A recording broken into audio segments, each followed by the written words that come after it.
नमस्कार मित्रों, कैसे हैं आप सब।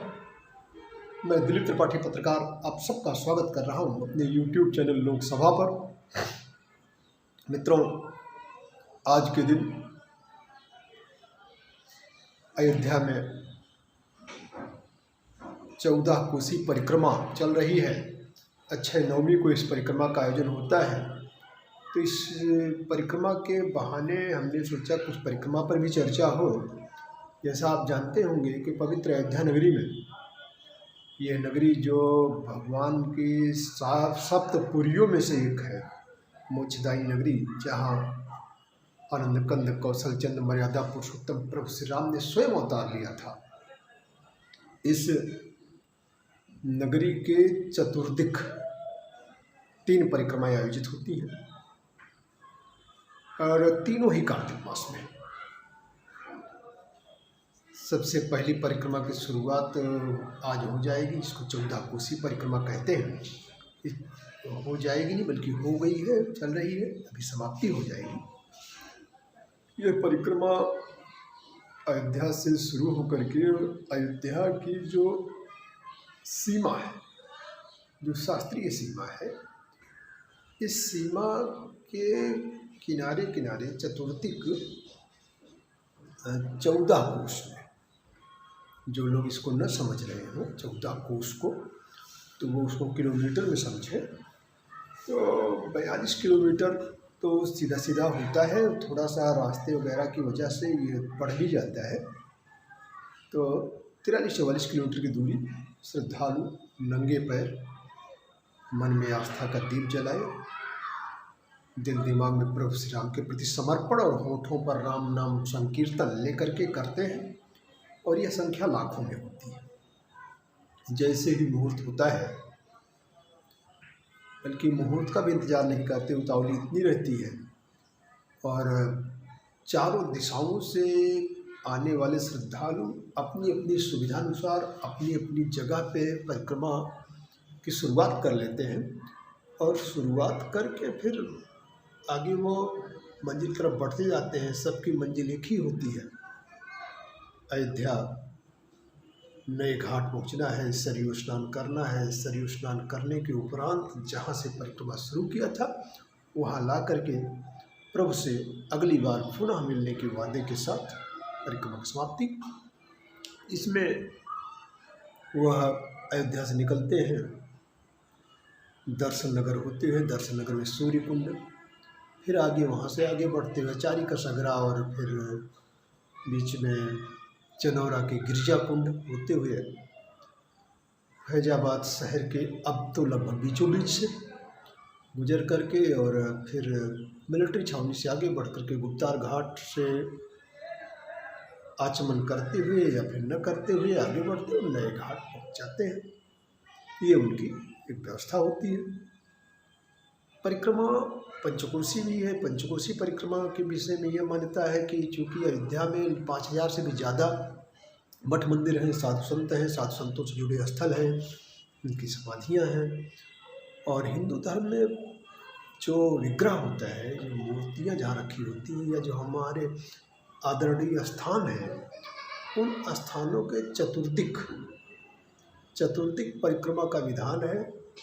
प्रायः गर्भगृह के चारों तरफ इस परिक्रमा को के लिए जगह बनाई जाती है, स्थल बनाया जाता है, और नहीं तो फिर अगर गर्भगृह के नहीं है तो फिर उस मंदिर के या उस प्रांगण के चारों तरफ भी परिक्रमा होती है। परिक्रमा की बात अगर मुझे लगता है कि हो सकता है अयोध्या की परिक्रमा के बारे में आप लोग न जानते हो, लेकिन परिक्रमा तो प्राय हर जगह है। वृंदावन आप जाते हैं, मथुरा वृंदावन, तो वहाँ वृंदावन की परिक्रमा है, कामदगिरी की परिक्रमा है चित्रकूट में, और नर्मदा की भी पंचकोसी परिक्रमा है। हमारे बगल श्रवण क्षेत्र में भी सप्तकोसी परिक्रमा का आयोजन होता है। पंचकोसी परिक्रमा और भी मुझे लगता है कि एक आध जगह पे है, तो इस टाइप से परिक्रमा होती है। अब कामदगिरी की परिक्रमा काफ़ी दुरूह मानी जाती है, लेकिन सबसे बड़ी बात जो है कि वही परिक्रमा की जो बात है पंचकोशी की, वो ये है कि उन मठ मंदिरों की परिक्रमा जब आप बारी बारी से करें तो संभव नहीं है।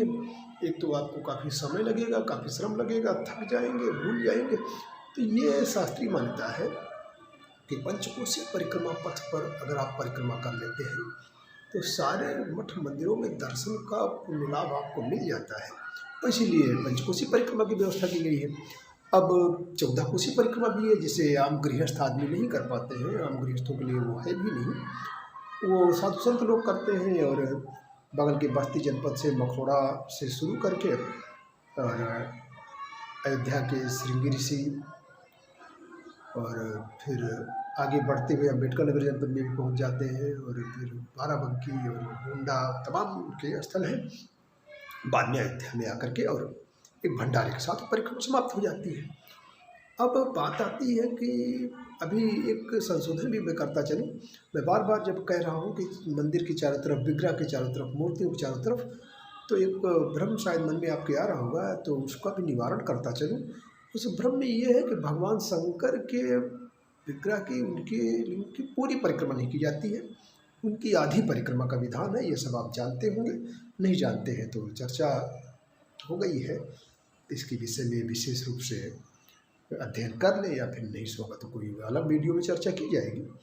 लेकिन मुझे लगता है कि ये परिक्रमा जो आयोजित हो रही है, अभी मैं देख रहा हूँ कि लाखों की संख्या में लोग श्रद्धा भाव से नंगे पांव और उनके कदम आस्था की डगर पर बिना डगमगाए चल रहे हैं। रास्ते में तमाम बाधाएं उनकी परीक्षा भी ले रही हैं। कहीं सड़कें टूटी फूटी है, प्रशासन ने कोशिश करी है, लेकिन फिर भी दिक्कत है। गिट्टी है, धूल है, धूप है और तमाम समस्याएं हैं। कुछ उनकी अपनी भी समस्याएं हो सकती हैं, लेकिन इसके बावजूद ये लाखों लोग जिस भाव से जा रहे हैं, वो जो उत्सव धर्मिता उनको दिखाई दे रही है, जिस प्रकार का एक उनके मन में उल्लास दिखाई दे रहा है और एक दूसरे पर जो सहयोग की भावना है, निश्चित रूप से भारत की संस्कृति को, भारत की थाती को मजबूत करने वाली बात है। अभी मुझे लगता है कि वहाँ पर न तो कोई जाति पंथ का कोई भेद है, न तो कोई ऐसी बात है कि जिससे कोई दूरी बढ़े, कोई कलुष बढ़े। सब लोग एक समरस भाव में, सहयोग के भाव में और उल्लास के भाव में आगे बढ़ते जा रहे हैं। और एक व्यक्ति के जीवन को और क्या चाहिए? आज के जीवन में जब उल्लास और उत्साह और नैतिक मूल्यों के साथ सामाजिक मूल्यों का टोटा सा हो रहा हो, ऐसे में ऐसे आयोजन गजब का विश्वास दिलाते हैं। और साथ ही साथ इसकी जो वैज्ञानिक लाभ मुझे समझ में आ रहा है और सबको समझ में आता होगा, चर्चा भी होती रहती है कि उत्साह और उल्लास से वो निश्चित रूप से अपने आप को काफ़ी ऊर्जास्वित महसूस करते होंगे और इसका लाभ उनको वर्षावर्ष मिलता है, क्योंकि उनको एक विश्वास होता है कि उन्होंने अपने लिए कुछ अतिरिक्त ऊर्जा का प्रबंध कर लिया है, कुछ जुटा लिया और भगवान का आशीर्वाद उनको प्राप्त हो गया है। साथ ही साथ जिस तरीके से नंगे पांव चलना है और उसको एक प्रेशर और उस सबसे आप जोड़ के देख लें, जिस ढंग से उनकी गठरी मुठरी और एक शारीरिक श्रम की व्यवस्था वो करते हैं, नदियों में पूरी आस्था के साथ स्नान करना और सब, तो जो आजकल एक मनोवेग है लोगों के, और उन मनोवेगों के चलते जो कहीं कहीं डिप्रेशन की बीमारी है, उससे वो अपने आप को गजब छुटकारा पा लेते हैं। तो निश्चित रूप से ये परिक्रमा जो है, इस परिक्रमा का जो अर्थ है, जो धार्मिक, आध्यात्मिक, वैज्ञानिक और वैयक्तिक महत्व है, उस महत्व के लिए मुझे लगा कि आपके इस बीच में ये वीडियो लेके जाना चाहिए। और वीडियो में जो मुख्य रूप से मैं चर्चा करना चाहूँगा वो ये है कि तमाम झंझावातों के बाद, तमाम समस्याओं के बाद अयोध्या की यह परिक्रमा, जिसमें आसपास के जनपद से तो बहुतायत लोग रहते हैं, लेकिन संपूर्ण देश से लोग आते हैं, ऐसी परिक्रमा को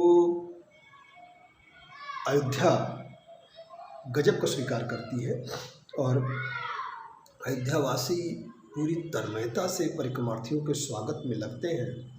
जगह जगह उनके सेवा शिविर, उनके भंडारे, उनकी चिकित्सा, पेयजल, इस सबका जो ध्यान रखते हैं, वो एक अनूठा उदाहरण है, जो मुझे लगता है कि अतिथि और आतिथेय का अद्भुत संगम है। तो मैं इसमें आप सबको एक बार फिर से अक्षय नवमी की बधाई देते हुए यह कहूँगा कि यदि आपने अभी तक मन न बनाया हो तो मन बना लें और पंचकोशी परिक्रमा